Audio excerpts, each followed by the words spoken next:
জয় মা চাঁদনী মা, জয় বাবা শিব বাবা। আমি বর্ণালী এসে গেছি আপনাদের সঙ্গে। আজ ছুটি দিওয়ালি,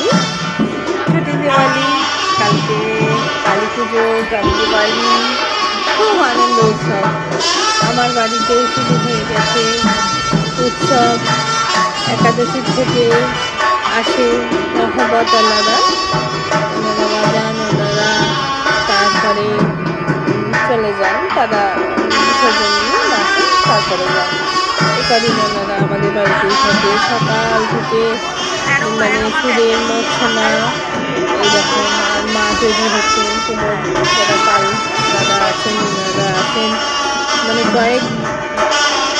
আমরা ছোটোবেলা থেকে এই সময়টা খুব এনজয় করতাম। আজকে যেমন অনেক অনেক অনেক প্রোগ্রাম আছে বাড়িতে, এখন আমি যেতে পারিনি কাজের জন্য, তো কাল সকালে যাব। কিন্তু মনটা পড়ে রয়েছে এখানে হোয়াটসঅ্যাপ গ্রুপে বা এমনিতেও ভাইরা ফটো পাঠাচ্ছে, কি আনন্দ।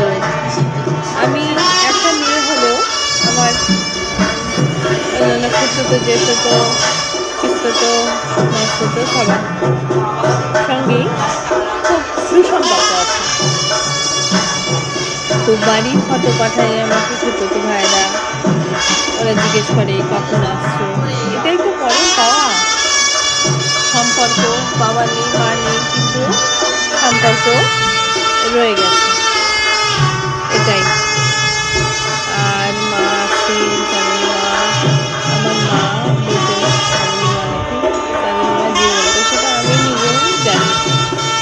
মানে মা বলেছেন তখন অবিশ্বাসের বয়স আসেনি, কিন্তু যখন নিজের জীবনে অনুধাবন করেছি প্রত্যেকটা, আমি একটা পদক্ষেপও মায়ের জয়গান করা ছাড়া চলতে পারি না।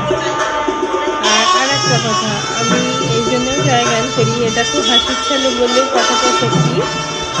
আমাদের ছোটোবেলায় শেখানো হয়েছিল যে যখন 24 ঘন্টার মধ্যে একবার তোমাকে ভগবান, তুমি যেসব কথা বলবে তার মধ্যে একবার উনি বলবেন তথাস্তু। তো এই জন্য আমি সবসময় ঈশ্বরের নাম করি, কারণ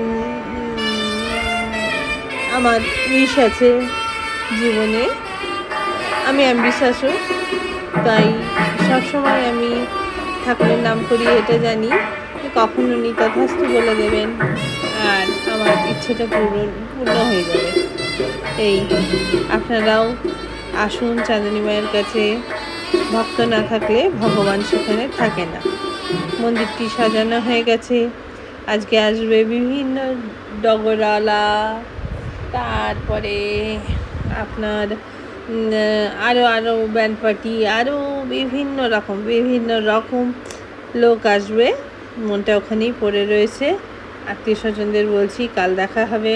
নমস্কার।